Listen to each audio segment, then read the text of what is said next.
G'day team, Matty231 here with a video today on the 211. Yeah, doing some work on the E55. We've got the E63 in the fleet now. We've got the two E55s still. This is the W211 E55. We've still got the trusty old S600 V12. All cars are all running good. However, for some reason, the 211 E55, we rebuilt the engine. Well, not rebuilt, but we gave it a sort of like a mild overhaul, you could say, back in 2024, a couple of years ago. We redid the timing and pulled the full front end off, so go and watch that series if you haven't. It's a 4-part series, quite long videos, but if you like just relaxing and watching me pull things apart, then you should like that video series. But anyway, so yeah, I've had an issue with the thermostat. There's a part of the front timing cover that has leaked once. I resealed it off camera and fixed it, and it's leaking again, which is a pain in the flippin' ass.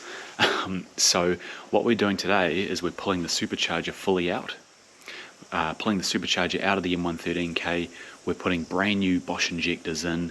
We're putting brand new gaskets in. We're going to possibly sort of split the supercharger in half, just to check everything, and then reseal it up with some new gaskets and bits and pieces. So I'll show you what parts we've got. Right team, so I've got all the new parts that we need for this job. I believe all of them anyway. We've got a brand new thermostat on my shelf over there, so we've also got that. But we've got our intake manifold gaskets just before the charge air goes into the cylinders. So we've got brand new ones of those. I never replaced those last time I rebuilt the engine. We've got the supercharger inner gaskets, so you can see here the supercharger turbines. That's not the right word for them, but there's the turbines that go inside here, and they mesh together. That's one of the seals. There's another seal here. They weren't cheap seals, they were quite expensive, but I do believe because they're sort of specific and unique, in a throttle body seal, and also like some sort of like specialized rubber gasket that joins the base intercooler, I think, to the top of the supercharger. I might be wrong there. And just some trusty brand new Bosch injectors from FCP Euro. So we've got all those parts brand new, ready to go. I've also got lots of other parts for the 211 actually that I've stocked up on that I haven't really needed yet. I've also got some cool doors I bought off another wrecked E55. This car has done like maybe 60,000 kilometers, you know, like 40,000 miles. They're like beautiful brand new door cards. They're definitely a bit dirty, and I'm going to fully strip those into pieces and store them. But yeah, our thermostat is heating. Not a cheap part. So for some reason this car, ever since I rebuilt it, has an issue where when it gets up to operating temperature, about 87 degrees, it always seems to run the main electric fan at full blast. So you know, we put a brand new aftermarket, I think it's a Bear radiator, BEHR is an OEM brand, and I just can't see how that could be causing the car to slightly overheat.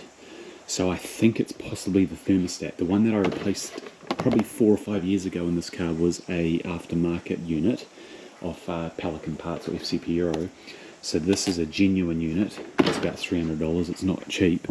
I'm picking the issue is the thermostat's just slightly letting the car get too hot, and then the ECU's commanding the electric fan to turn on. So hopefully it is that, because yeah, we're going to replace that anyway. The car's done probably 80,000 Ks now since I first got it and first did the thermostat, so it's well due. So what we're going to do is pull the panels off the bottom here first, the 8mm, and expose all underneath here. And that's really just so that we can drain the coolant out a little easier and it's not going to puddle in these panels. Then we're going to bring the car down and start working under the hood, and I'll show you what we're going to get into. So let's continue.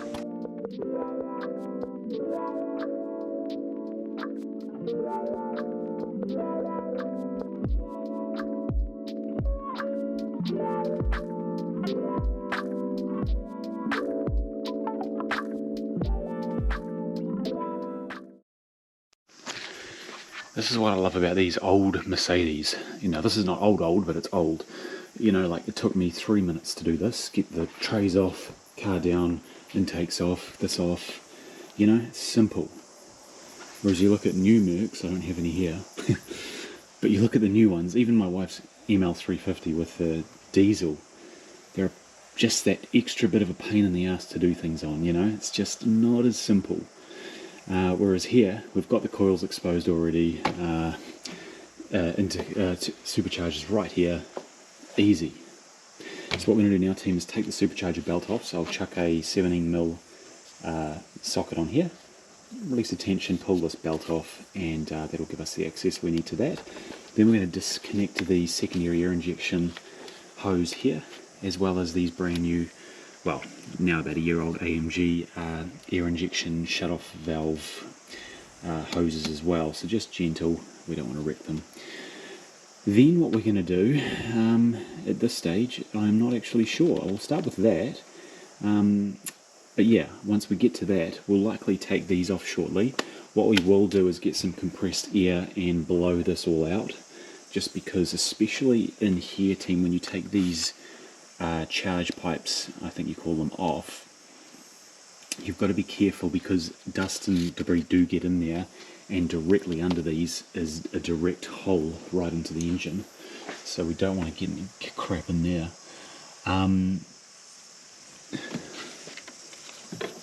Yeah, I see I've installed something wrong. There should be I believe maybe this harness plugged into that or something. It doesn't look like it is, so we'll sort that out afterwards. But you can see here there's the little clips. We need to undo these, just the top ones for now, to be able to then pull, actually maybe the bottom ones, I'm trying to remember off the top of my head. Undo both, loosen them up on both sides, then we pull these bolts out, and then we can take these out. But yeah, let's just give that a quick blast and continue.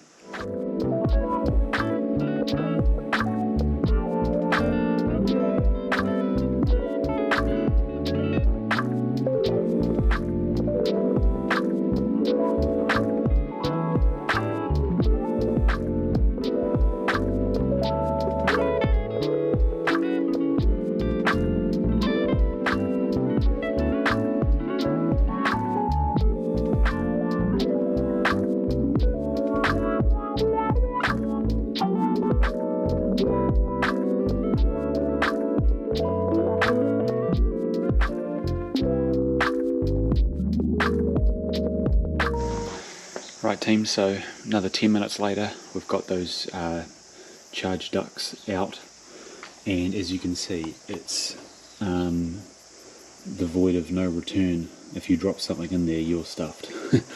Or you've just got to hope that one of the valves are closed. So yeah, chuck some duct tape on them, or yeah, maybe some duct tape, I don't know. I just don't like the fact that duct tape usually leaves residue, but again, you can clean that off. Otherwise, just chuck some shop towels in there, the ones that are lint free, obviously. So yeah, what we'll do now, I think, is we'll get the fuel rail out.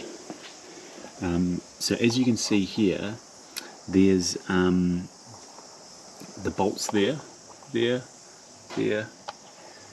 We could probably take the intake out with the fuel rail, but I'd just probably rather keep them separate and remove them separately, just a little bit cleaner. So the fuel rail, we'll disconnect from there. We'll take the pressure out of the rail first. This rail should have no pressure though, because I've literally had the car sitting for months. Well, actually, yeah, probably for a month. And this is not really advisable. Make sure you put like towel in there, but because again, I haven't driven the car for a month, there's no pressure. So we'll crack that off. I think it's a 17mm from memory. We'll catch any fuel that drips out. I might even do it from the top piece there actually, because we don't want fuel running all over the intake manifold.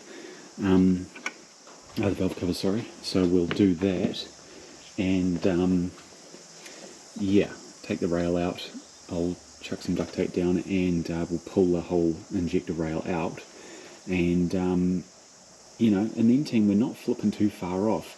If I'm not mistaken, we also need to disconnect these two hoses here, because these feed the intercooler system the air cooler system in the supercharger, and it'll be a lot easier to remove them from here rather than trying to dig through the hoses underneath and clean all that up.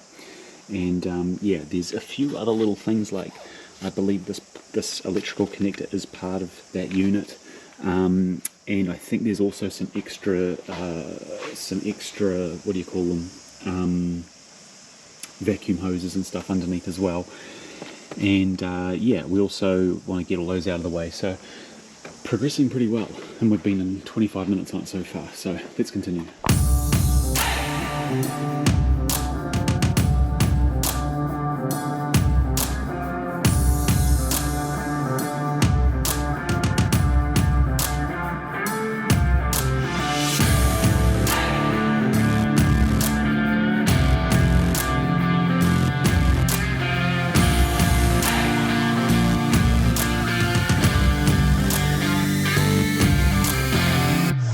Right team, so we've got the fuel rail out. Very easy, very easy. Just this particular harness is a little bit of a bastard, but I got it in the end. I think I replaced, maybe, no, I can't remember. No, I replaced these. These were brand new connectors because the plastic breaks on them, so you can buy those easily enough, team, if they do break, so don't worry if you break them. Sorry, so yeah, all that's off. I've never been able to disconnect this flippin' throttle body connector, so I'm going to give that a go. But as you can see here, we've taken the throttle body off the back there, so that we can clear with the fuel rail this oil dipstick tube. And at the back here, we've also got our second throttle body right there that controls that flap there between the supercharger. So what we're going to do now is basically just remove these last few little bits. So we've got the back of the supercharger all the way back here, all the way at the front, so it's quite a big unit. So what we're going to do is, yeah, remove these bits and pieces, disconnect this, but what I'm going to do first is I'm going to drain the radiator fully. So, well, not fully, but I'm just going to let it sit for a little while draining, and see how much fluid we get out of it. So I've taken the cap off, loosened it up so that there's pressure at the top to come in. I'll just cover up those ports, not that there's any real issue of anything getting in there, but you never know, and we'll lift it up.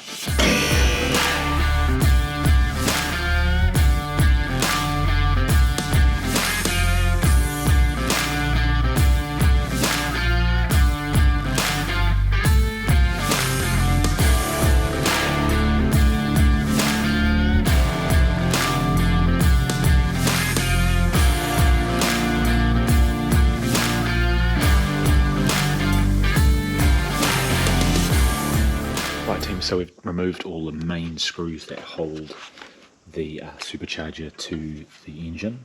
So there's a couple right at the back here, don't forget them, and they're just sort of spaced between each port.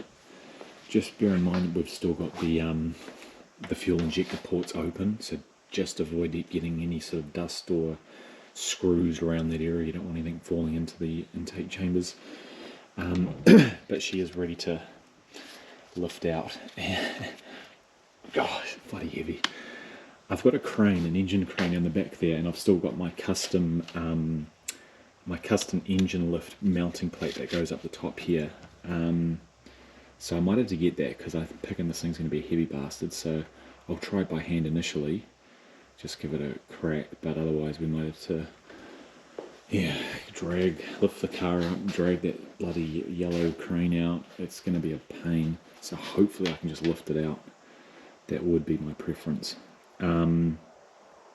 Yeah, everything is disconnected that I believe is necessary to disconnect, apart from the,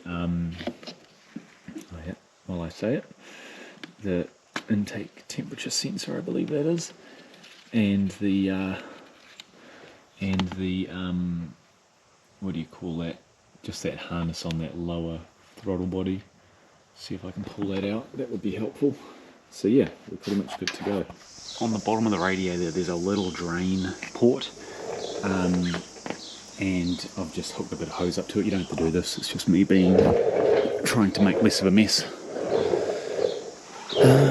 And then what you're doing is you're using probably some pliers is fine, just being gentle. So fix like this. Now, if you've got a really old radiator or you don't know how old it is, probably don't do this method. What I'd suggest you do instead is disconnect. For instance, up there you have the water pump. So the water pump, the pulley's here, and then directly below it you've got the main coolant tube. Unwind the clip holding it in and pull it out there and drain it from there. You will have a big downwash of coolant though, so just be careful with that. But because I'm not in a massive rush, I'm just going to slowly unwind this radiator. Yeah, so I've got those clips on there, team. It just needs a little bit of force. You can see it on the lip there. And on this radiator, you just pull it, you twist it, and it starts to turn outwards as you open the drain. And then you start having the coolant drip out. I don't know how much I can turn it. I'll reset it and see if I can turn it out further to drain it out. But we'll come back soon anyway. Once we've drained a good bit of this coolant out, so I can reuse it, because I've gone through so much coolant with this car in the last couple of years. I'm not wasting money on more coolant, and this coolant's basically brand new. Right team, it's been over a week since I touched this in the last clip. I've just been sort of sick and absolutely flat out with work. So we're continuing.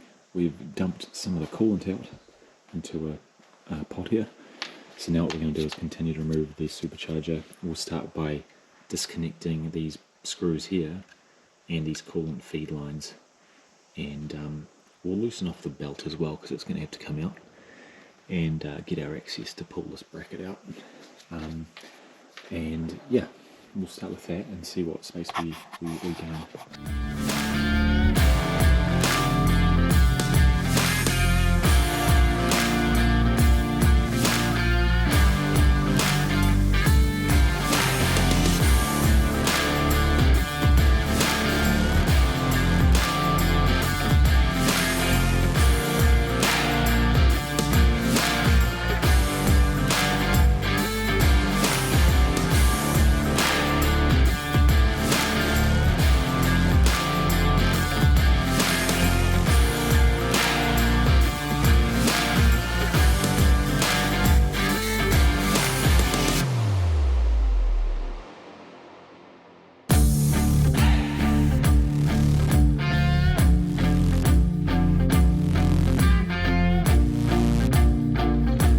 So on the bench we've got the new injectors. So we've got 8 new Bosch injectors. Here is the existing original unit. So they're pretty old. In saying that, I did actually put brand new O-rings on them just a year or so ago when I redid the engine. So they do have nice new O-rings. So you can see they have quite a lot of thickness to them still. Whereas usually when they're really old and brittle, you'll see these will crack. And they also flatten down as well. So these injectors are perfectly fine. They still work fine. So we'll keep those as backups.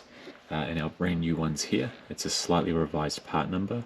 So there's a Bosch part number, which is here. It usually starts with a single digit, so it's 0280156304.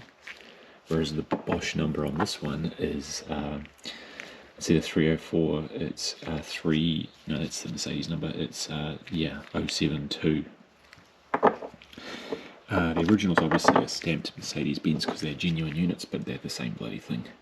And the part number on these ones is 1120780349. So they're obviously a M112 injector, I imagine, for the M112K. So yeah. So we've got our new injectors. They are a newer version, so that's good. I'll grab the rail and we'll start carefully pulling the injectors out. And what I'd suggest, if you are doing this, team, is grab a little pick tool to help. What else was I going to say? But yeah, just be careful you don't tip the fuel rail sort of up too much, because you might have residual fuel in the rail there that falls out, so just be careful of that. But yeah, I'll grab a little tool like that. These are new ones, and we'll start pulling these suckers out on time lapse. So the clips here, very simple, they just slot in between the sort of the top piece here, which has a little rim, and also the injector itself has little guides on the side down the bottom, you can see. So it slips and locks it in, and there's a little guiding square pin at the top there, you can see, which aligns with that little indent there. As you can see, so those need to line up. Obviously that's when you're installing it, so when we're pulling it out, it's pretty simple. So team, we've got them all installed. We've got the old ones going into the boxes here. We've got our dust caps, don't throw those away, make sure you chuck them on the old ones. But yeah, we've installed the new ones. They look really good, nice and fresh. And you're just checking, make sure all those tabs line up. Do not have them incorrectly seated. Just double check, triple check that everything's seated properly, and it is, so that's good. I'm just going to chuck also a little bag over the end of that fuel spout for now.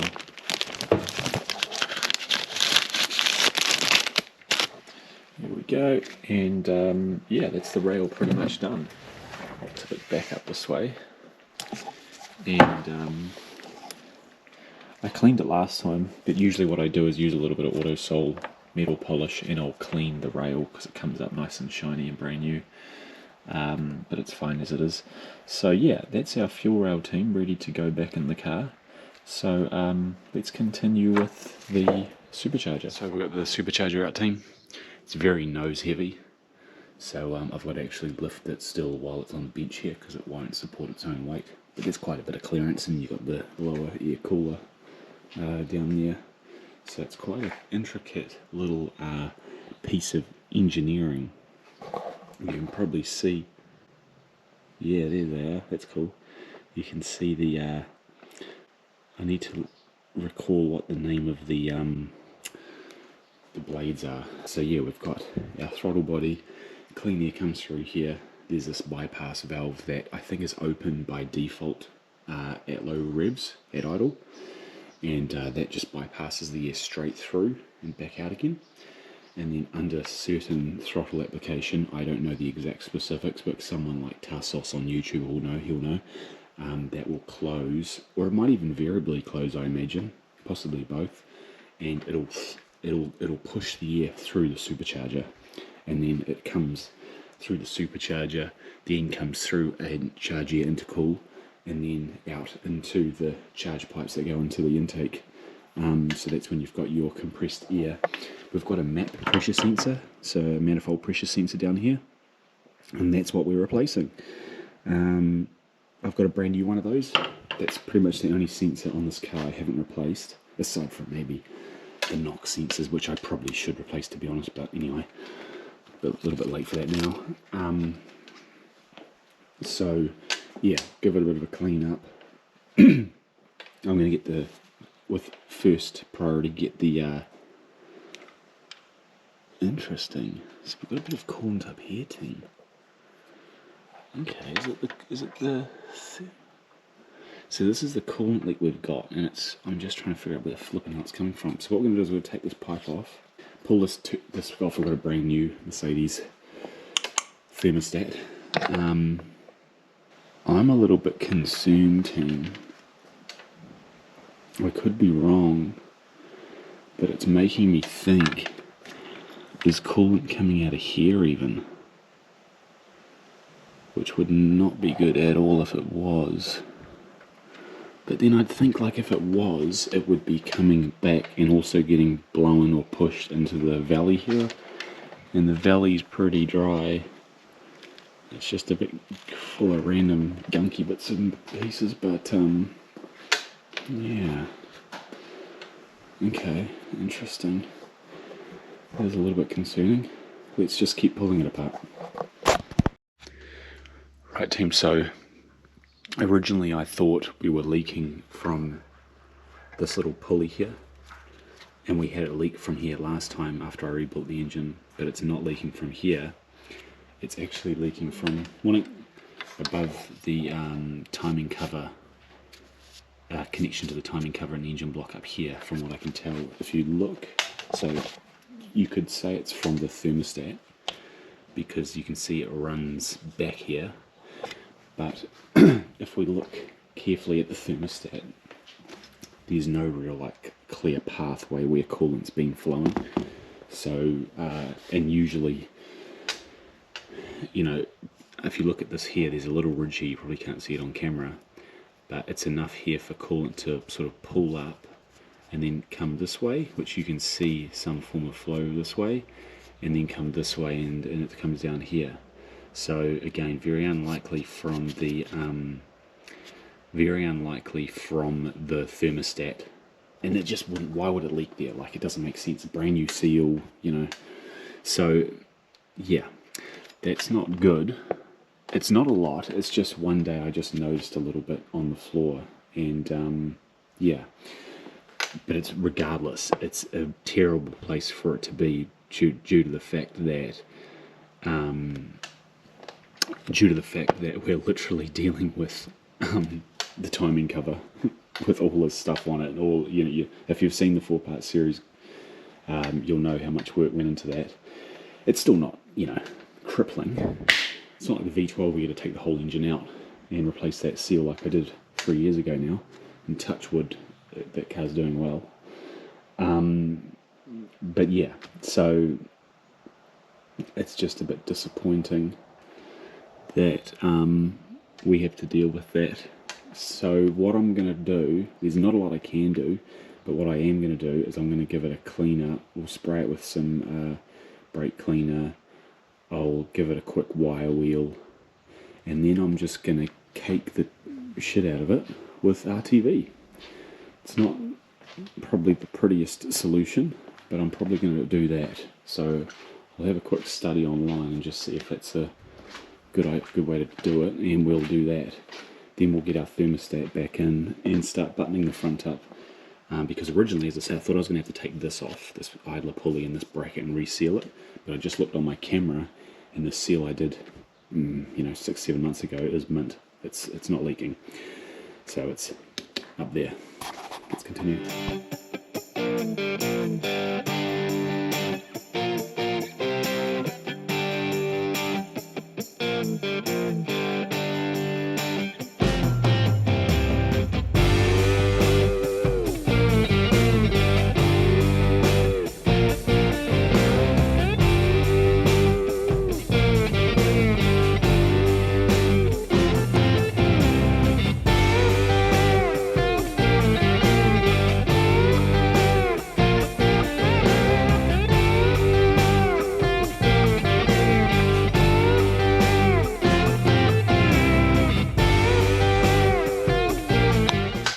Right team, so we've got the little bead of RTV there. So I ChatGPT'd it. I use AI a lot now. And yeah, so it was telling me, it was sort of saying to me that it still could be the thermostat. I don't really agree. It's saying that the coolant can still sort of wick up and come back, which if it is, that's great, because I'd rather that than have this leaking. But in terms of going down the RTV route, I was going to sandwich something between this RTV, but it was saying just put a bead down and then smooth it out about 10-15 mil. So I've done that roughly. That's a little bit narrow there, but across that whole piece. So that might be enough for it to be happy. Just basically giving it some coverage over the, so you're like putting it out and then you're just giving it room to. Yeah, that's a little bit better, I think, just to smooth that out. It's definitely not, team, a proud moment for me. Funnily enough, this engine gave me a lot of grief when I did the work on it, and I feel like I'm a lot more ahead now as a mechanic, you could say, than I was back when I did this car. And apart from this car having an upper oily an oily upper oil pan. Everything else I've done was perfect. So, you know, and before I touched that, I really had no clue what I was doing. So yeah, anyway, you learn, I guess. Timing covers are a tricky one because you've got to be quick to get them sealed up and put back on and torqued down. But anyway, so thermostat, brand new one here. I don't recall if this was a genuine Mercedes one when I bought it. It doesn't have the star on it, does this one? No, it doesn't, see? To me, they're exactly the same. Like, this is the one I bought. It's even built literally in the same period. This one that's currently in the car was built in 2021.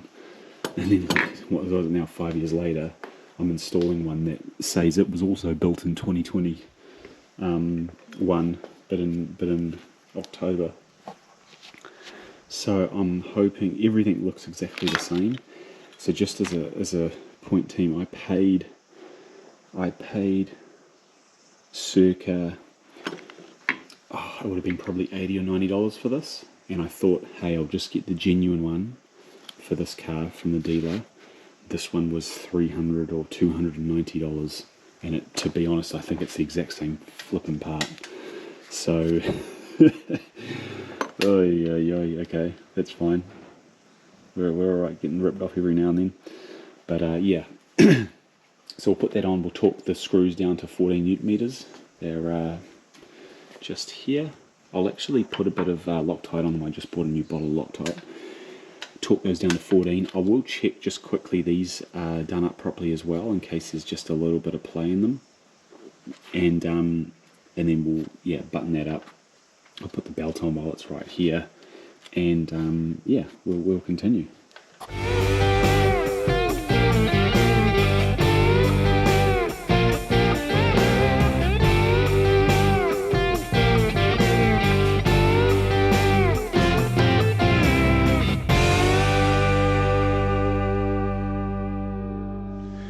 Right, team, so you can see I've lowered the nose of the supercharger. I've taken the little grub screw out. Just this little grubby sucker here. So we'll clean him up, and I've drained so far 100 mils out, so pretty stoked. Definitely easier than doing it the normal way, where you have to get like a siphon and then have a wire and some clear tubing, and you've got to like create a kinked hose that can like go inside and then twist down and suck the oil out. It's a bastard of a job. Whereas this way I'm just picking it up and tipping it on its head and I've already got pretty much 2/3 of the fluid out of it.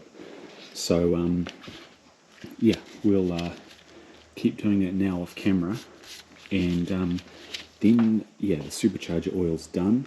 We've got a brand new map sensor here. I bought this a couple of years ago and I couldn't remove it with the supercharger in the car because it's just so tight to get down here, and this part butts into the head, so you can't get the screws out, hence why the supercharger's out. That's probably the main thing I'm really pulling the charger out to replace. Everything else is sort of just cause. So yeah, we'll keep going. Yeah, pull a little bit more fluid out and refill it, and I'll refill it with my Jet Mobile Jet 2, and this is quite an old can. It's probably, damn, was it made in 2017? Damn, it's old. It's like 8 years old, and I haven't even used much of it. They, if anything, anyone in aviation, you commonly see them pour these into jet engines as oil for your jet engines on your standard planes like your 777s and A320s, A321s and all that. So that is obviously, I imagine, to handle high tolerance, operations, high temperature, and also high RPM, no doubt, for a turbine. So I think these spin at like, I'll be inaccurate, but it's roughly, it's like 10-15,000 RPM per minute, RPM, so pretty quick. Anyway, so I'm going to tip it up more, try and get it out off camera, fill it up, and we'll start cleaning on time lapse. Cheers.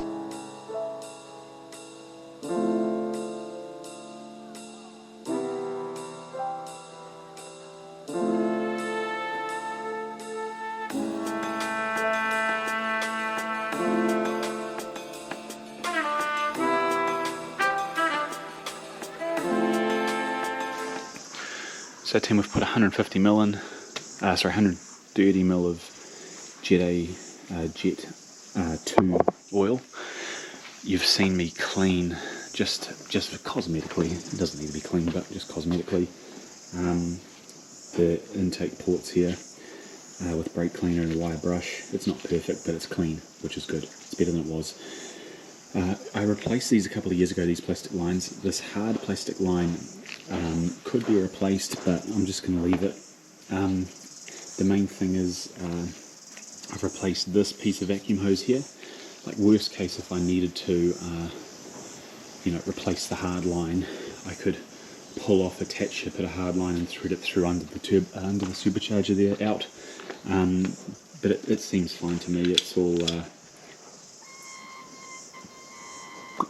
seems to be working properly. And what else was I going to say? Yeah, cleaned up underneath a little bit. Put a bit of rubber protector on the little flexible couplings for the coolant lines to the intercooler, so it's pretty much good to go back in now. And I've also installed a brand new genuine, made in Japan though, brand new genuine MAP sensor, manifold pressure sensor. Cleaned the ports here. We've got brand new gaskets to go in. Loosen this up a little bit just so it comes off. I forgot to pull that out earlier, so lucky I didn't break it. Just cleaned everything a little bit, and yeah, I could get in here and clean all these little gaps, but that requires a bit more time than I have on my hands, and it doesn't really matter. The main thing is I just clean some of these little areas here up a little bit with brake cleaner, just so it looks a little bit more presentable. So we'll chuck our new gaskets in, team, and we'll lower the turbo supercharger back in where it should be. We won't fully seat it until I've hooked up these two harnesses from the bottom left here. So if I just keep them here, we've got our throttle body harnesses need to go back in first. We don't want to forget those. So yeah, that's all ready to go in place. But yeah, we've got some spare parts. Obviously we didn't pull apart the supercharger. There was no need to. There's no obvious leaking or anything at all. So it'll just be doing it for the fun of it, which I really can't be bothered. I've got too much other stuff to do.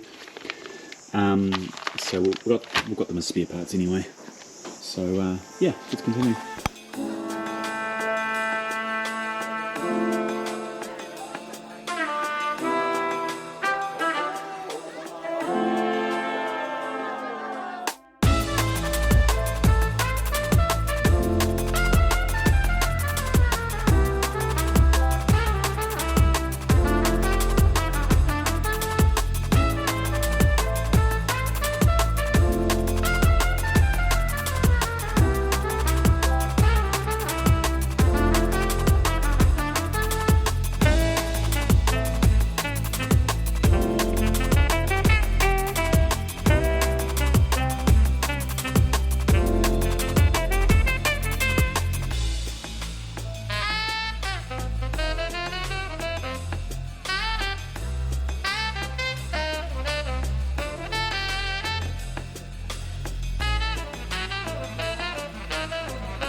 So we've got the supercharger back in, torqued to 20 Newton meters on all ports. We've just got to put the little secondary air injection shut-off valves back in, and they also clamp down to 20. I'll take my custom bracket off the top there, but that did well. Came in handy. Had to custom fabricate that one. And yeah, we'll just get our fuel rail put back in, and then we'll connect the throttle body back up and start closing it all off. So I've got both throttle bodies connected down below and all hooked up. So yeah, we'll chuck our rail in now. Nice fresh new rail. Well, not new rail, but new rail with a dead bug on it already. Yeah, not rail team, but the new injectors. So we'll take all these little caps off, put some Vaseline on them, and then we'll just gently put the new rail in place. And yeah, that'll be pretty straightforward. I'm just trying to remember now what way around. I don't think we need to put those secondary air injection valves back in yet. I think we can do that afterwards.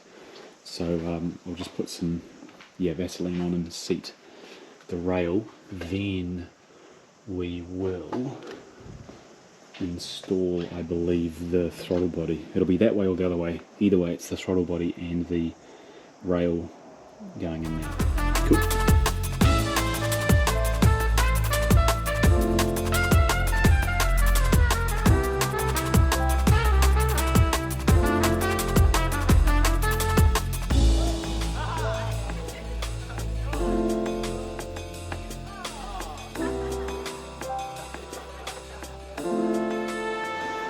Cool, so she's back together, team.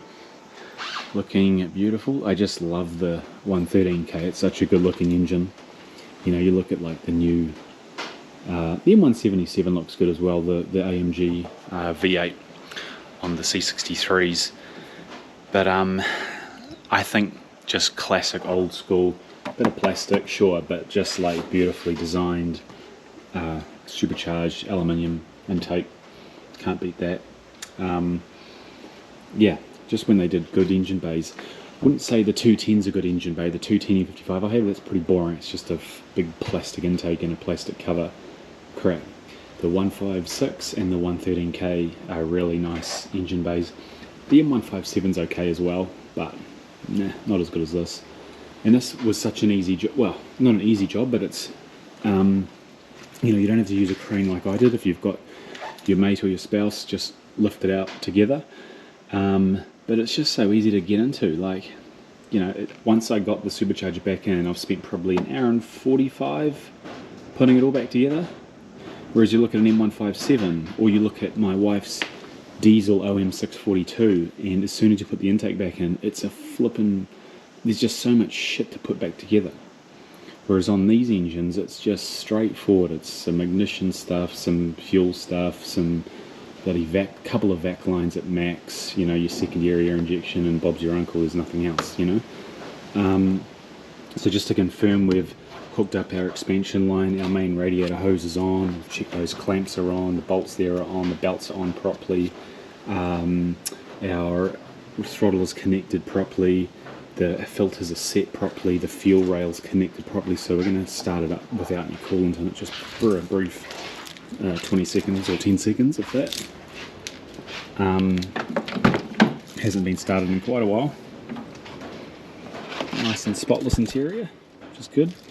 We'll drive it this week, and funnily enough, the kilometres are 211,837. It's a shame I missed when it said 211,076. Any of you true 211 gurus know what that means, but I missed that mileage. But anyway, we're on 211,000 for the W211. So we've got brand new map sensor, brand new fuel injectors. What I'm going to do is just start it now, but tomorrow I'll reset some of the ECU parameters to have it, let it sort of fully bed in on a new and sort of like relearn the fuel mixture ratio, whatever the bloody word is for it. Cool.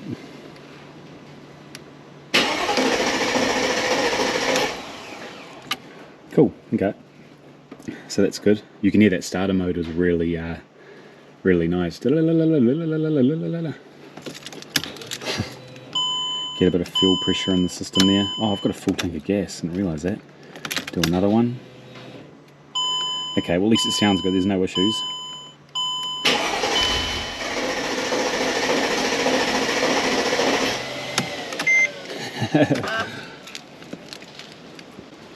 She nearly went.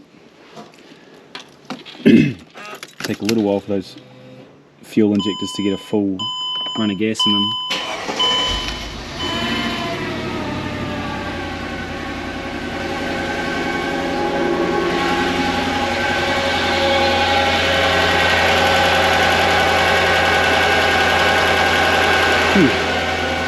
We are missing on one cylinder by the sounds of it and feel of it.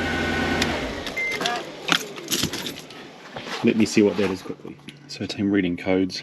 Just my air conditioning circulation pump's running, which is a little bit annoying because the system's probably pretty empty, so I don't want it to burn itself out.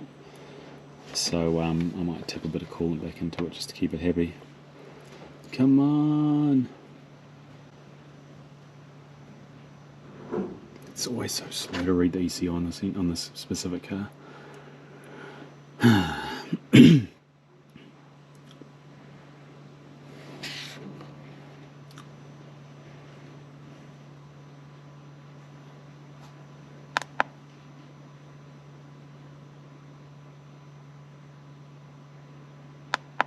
Misfiring cylinder 1. Okay. Let me just try that. Just check that's plugged in. Maybe I forgot to plug the injector in. Yep, forgot to plug the injector in. It was like on there but not clipped in, so I just went. Should be good now. Thank goodness it's that one and not like, yeah, the best piston, best cylinder for it to be a cylinder 1. That was very easy, and I'm glad at least it was unplugged, because I'd hate to start diagnosing like a faulty new part or something. It might not, oh no, it should have fuel pretty quick. It should stop misfiring pretty fast once that injector pressurizes. There we go. There we go. Perfect.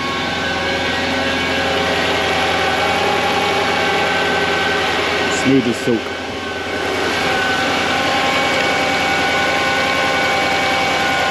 Not a good balance, but anyway.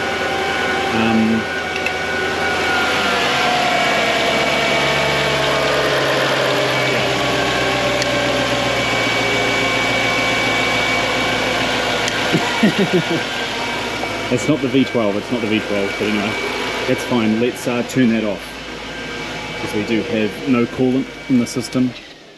So I'll erase those codes quickly, and while we're here I might erase also reset the fueling.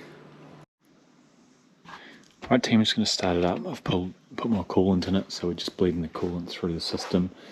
We also need to get coolant back into the supercharger, so I'm going to turn the car on, locked, or close that top hose off, open up this little bleed valve here, and hopefully we start seeing some coolant flow, and we'll capture it once that pump starts running.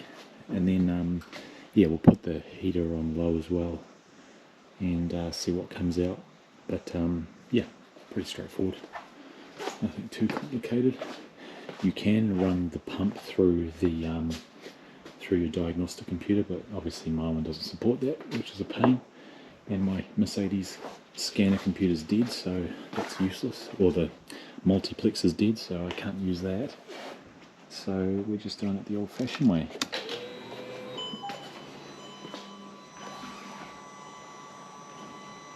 Start that up.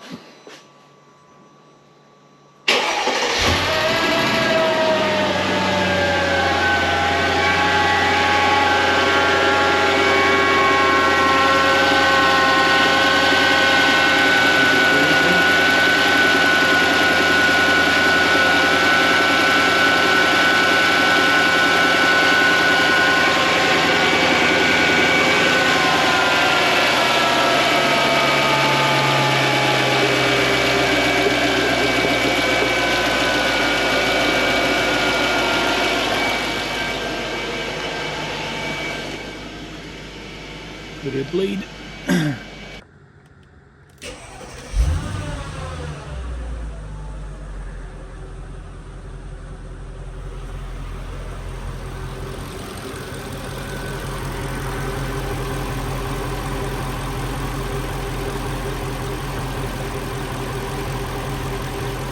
Right team, she's all bled and working well. The only thing that's not working well still is the the air conditioning's like ice cold and it's on high, so I'm just gonna give it a little bit of a run and hopefully it self bleeds.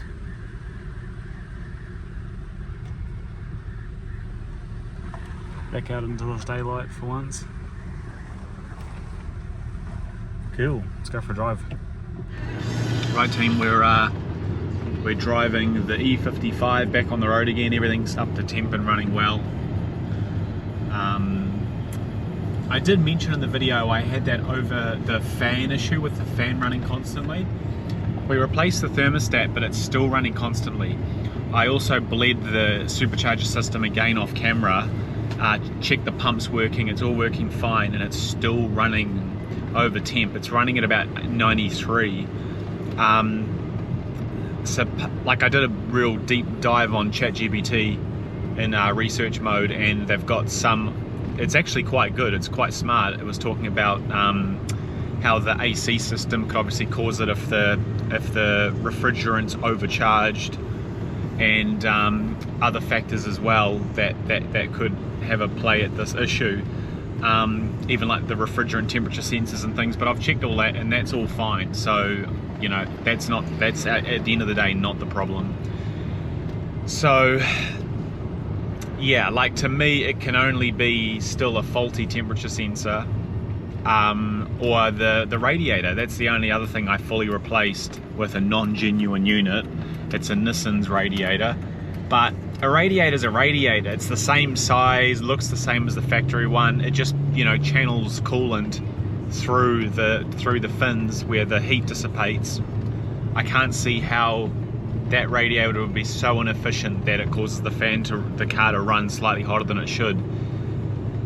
So anyway, blabbing on, everything feels good so far. Haven't seen any leaking, so it's been a couple of days since we wrapped it up. Haven't seen any leaking from our clean but annoying, you know, fix where I think it's leaking from the top of the timing cover very, very slightly. So if that's fixed it, then I'm happy as. But everything else is running well. The car definitely doesn't have its cold start surging anymore, which it had before. It's a lot smoother. So it doesn't, yeah, it used to turn on and it'll be like very slightly by like 200 RPM. Sorry, not even that, like a 50 RPM difference. And that's gone now, so I'm picking that map sensors helped a lot. And the car just is a lot smoother. It's not a lot smoother, sorry, it's just smoother though. You can notice it's smoother, idle smoother, there's less sort of, you know, funny feelings coming from the engine at cold start. Like it really runs solid now, especially for the last few days it's been having a proper drive. It performs how you'd expect it to. So anyway, happy as with it, but yeah, just that nagging issue still. Quick pull. Whoa! Whoa! This and the E63 are totally different cars. Well, you know, familiar fundamentally as E-classes, but the driving profiles are so different. Like the pull of this versus the pull of the E63, the sound profile of the two cars are so different. Like the E63 is a far better sounding car. I'm sorry, it just is. There's no questions asked. The M156 is just a great car. Again though, it does have a it doesn't have any mid pipe from memory or cross pipe, so it's a bit louder than this. This is a full stock system. So yeah, I can tell you for a fact though, you'll never beat the sound of an M156. A 113 can't beat the sound of an M156 in my opinion. But sounds mean, pulls hard. So yeah, anyway team, that's wrap up on this video, doing the injectors, doing that map sensor. Out of 10, how hard would I rate it? 10 being a V12 rebuild and this being this, I'd probably say it's a 4. It's not too hard and you can do it in a weekend. Just need a little bit of help from a crane, or you need to be way stronger than me, which I'm not that strong. I'm quite like light, so I can't really like lift a lot compared to some guys. So you either need to be like, if you're like me, get a crane or get someone else to give you a hand. Otherwise, you can brute force it out of there. You've just got to be careful, though. You don't want to drop that supercharger or, you know, or nick anything. And you've got obviously machine plane surfaces for the intake ports, so you don't want to nick anything. Hence why I think a crane is a safer way to go, compared to two people as well. Anyway, team, cheers. Catch you in the next one.